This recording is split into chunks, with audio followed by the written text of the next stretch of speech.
And what's up, everybody? Welcome back to the channel. It is your boy Cheap Ludes, and I am back with another video after that long, ridiculous 30-minute video that I just did. So, I am a little winded, excuse me. Anyways, we're going to be talking about playbooks. This video has been in the works for a while.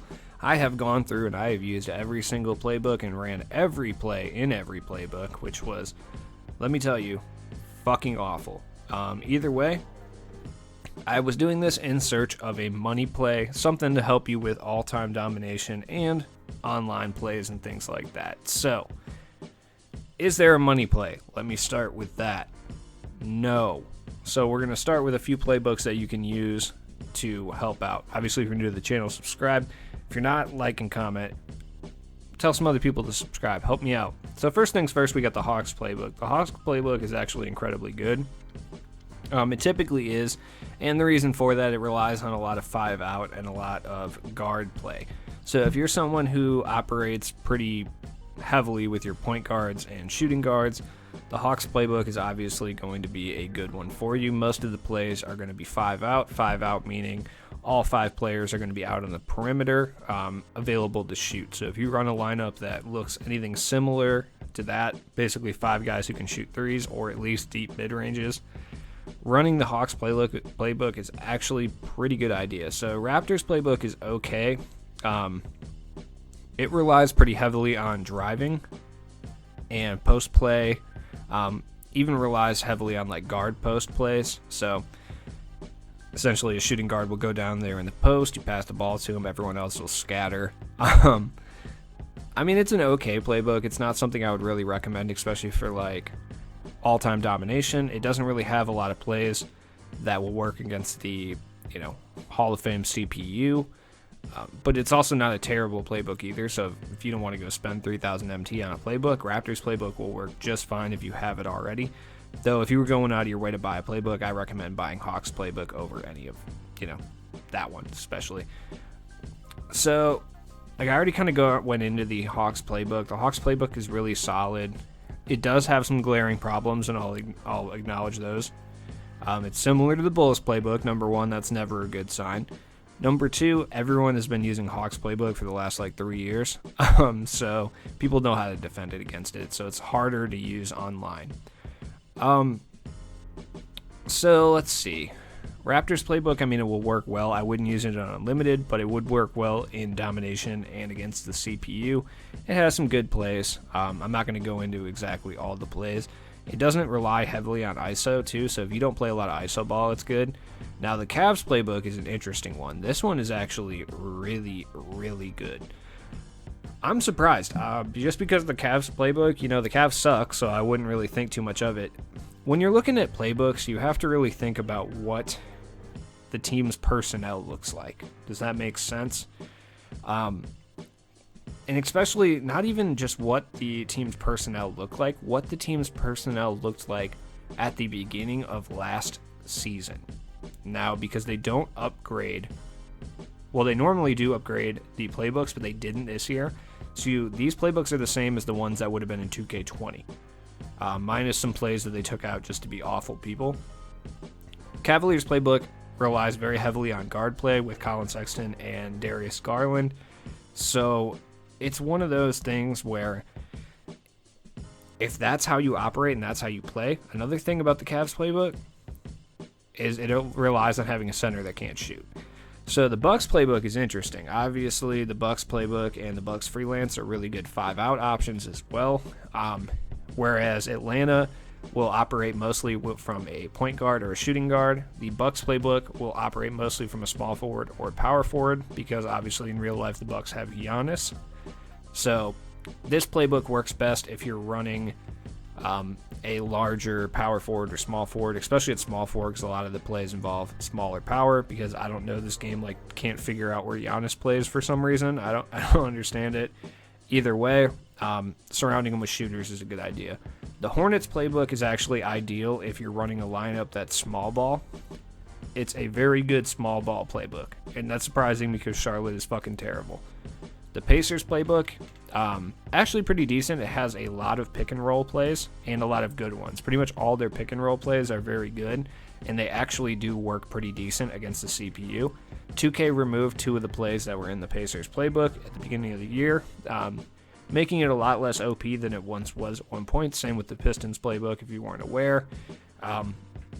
Pistons playbook is actually one of the better playbooks against Hall of Fame CPU because, as you know from playing the Hall of Fame CPU, you can't fucking shoot. Like, you could have literally 99 overall black matters and you'll still miss like 40% of your shots somehow against like a Hall of Fame Charlotte Hornets team. It doesn't make any sense. Rim running is the only way to really defeat the Hall of Fame CPU. So using a playbook that has a lot of good pick and roll plays is going to be ideal. The Pacers playbook being one of those plays. If you don't believe me, go pick it up. It's actually pretty cheap. Run some of the plays. It doesn't have a lot of plays. It only has 34, which is a lot less than some of the other playbooks. Play around with some of those plays, especially the ones that are pick and roll plays. Like the Magic has 17 pick and roll plays to the Pacers 13, but none of their pick and roll plays are as effective as the Pacers playbook, in my opinion. I'm a big fan of the Pacers playbook. It actually helped me with a lot of the Hall of Fame challenges that I was doing. Heat. So this is not the 2020 playoff Heat playbook, number one. They're still operating as if this is the 2019 beginning of the season. So they don't know what they have in like Duncan Robinson and Tyler Hero and stuff like that in regards to this playbook. It's basically still the 2018 Heat playbook essentially. So they're operating more of an inside presence, more of Goran Dragic is, basically handling the ball. A lot of mid-range, a lot of pick and rolls. It says 5 3-point plays, but I swear to God, they're like not 3-point plays. For whatever reason, they always step over the line. Only one cut play. The Celtics playbook is actually really good when it comes to cuts. Cuts are very effective against the Hall of Fame CPU as well. So the Celtics playbook is actually a good option. The Wizards playbook is awful. It's bad. 76ers, all of these playbooks are bad. Don't use any of them. I know it's tempting to bust out the Nets playbook like this is last year. It's not. Handoff plays do not work against the CPU for a lot of reasons, especially against like all-time teams because they're using like ridiculous pink diamonds and stuff. The Warriors playbook, actually really good. Very similar to Atlanta.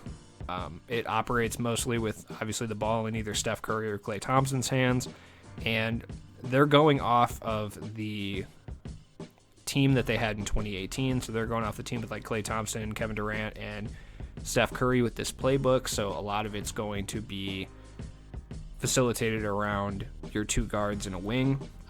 That's how a lot of people play 2K, so it works well. The Spurs playbook, so you would think that the Spurs playbook, based on the way the Spurs play basketball, would be, sorry Mills, stale, outdated, dealing with a lot of mid-ranges for no reason. Wrong. The Spurs playbook is almost exclusively 3-point based, and it is almost exclusively 5-out based, which is absolutely insane. This playbook is the most slept on playbook in this game. I can tell you that without even flinching.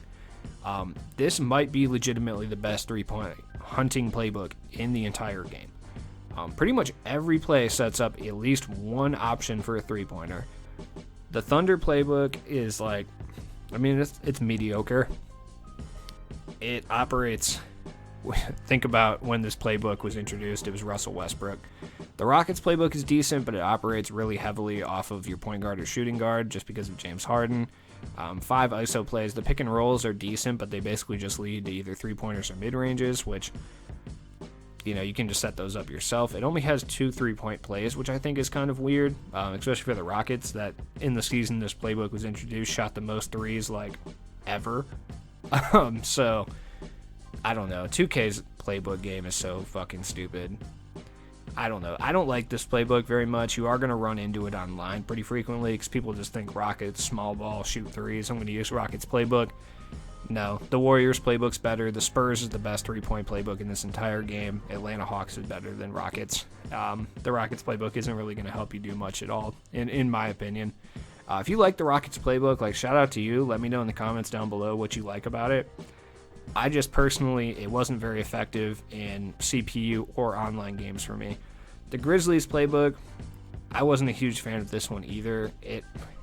If you can't tell, I'm not a big handoff guy.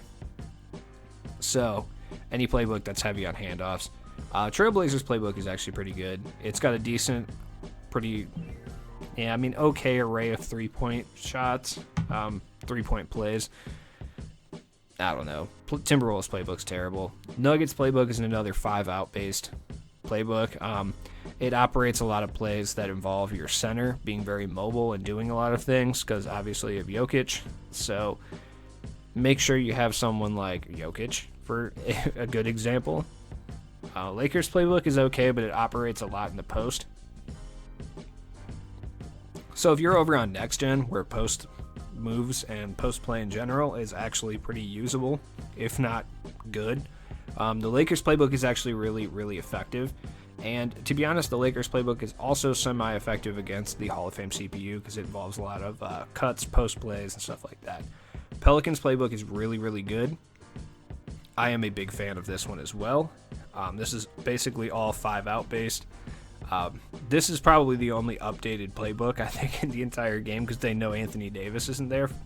So they did change this playbook, which is nice. Almost exclusively every play involves all 5 players being either out on the perimeter or in a position to pass to the perimeter. So this is a very good online playbook. Not a fan of the Suns. Yeah, any of those. So yeah, as you can see, my game doesn't display the actual name of these playbooks, which is fun, but I know what they are, so it's not that big of a deal. But so the Bulls playbooks operate out of the triangle. Interesting option. As you can see, you can tell which playbook is which based on the plays themselves. But the triangle is not great, and they operate pretty heavily out of isolation, because obviously when you have Michael Jordan, you run ISO pretty frequently. So, I mean, if you're somebody who likes to ball handle with the shooting guard a lot, and that's your primary ball handler and facilitator, an offensive threat, these Bulls playbooks will work really well for you. They're not radically different from each other. This Cavs playbook is fucking terrible. It has 17 plays. It's simple. You can get it down pretty easily, but I'm just not a fan. Celtics playbook, not really a big fan of that either. 06 Heat playbook, it basically operates like you have Shaquille O'Neal. So if you have a giant big body center that can set a lot of screens and has the appropriate screen setting badges, this playbook will work really well against Hall of Fame CPU. So the 2013 Heat playbook is probably I would say probably besides Atlanta, the most well-known and most used playbook in the entire game. I don't know how to feel about it personally. It has a very, very large variation of plays, so it fits pretty much everyone's play style. It has some decent 3-point plays, decent ISO plays, a good mix of pick and roll plays that both cut to the basket and open up for threes and mid-deep twos. It's got some post-up plays. This is the most versatile playbook out of all of them. Now, here's the one thing I will say about this, though. The plays in general, they do not feature the center or the point guard being the main offensive weapons. That is important to note, because the 2013 Heat did not have those positions very good. So if you operate with those two positions at all, it's not going to go well. So we're going to go running. Basically, I'm just going to show you how to run freelances, what the freelances do, and I'm going to show you how to run plays if you don't know how to do that.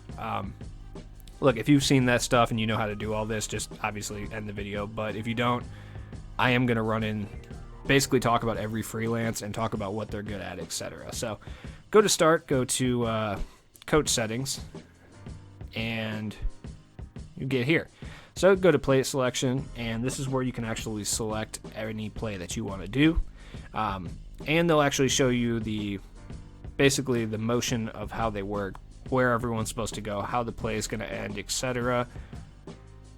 And yeah, don't get tricked by STS here. All right, I know a lot of people see STS and they get like butterflies in their stomach because of how great it was last year.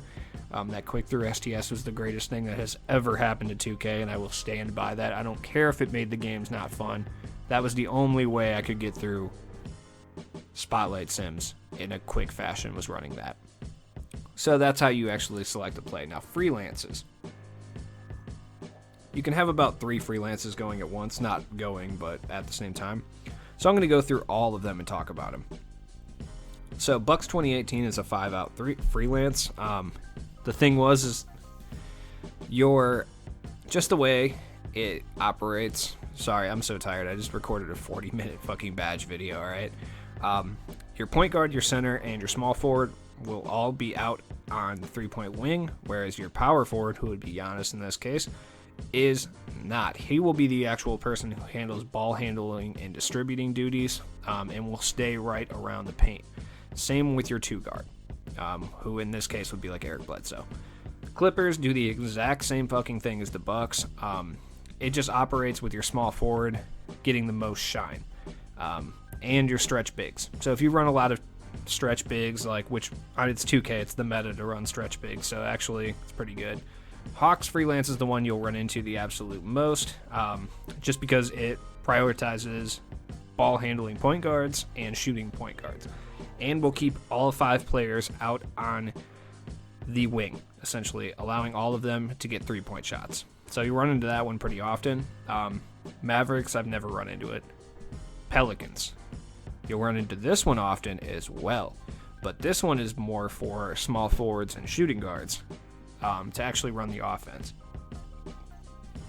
Now, I will say when you play Hall of Fame CPU, it's a double-edged sword, because it is effective to run like Hawks, Pelicans, or Bucks freelance, because it keeps everybody out in the wing and keeps the defenders out. But with the lowered shooting ability of Hall of Fame defense, or like Hall of Fame difficulty, it's hard to justify it, but you can actually use that to drive the hole a lot easier.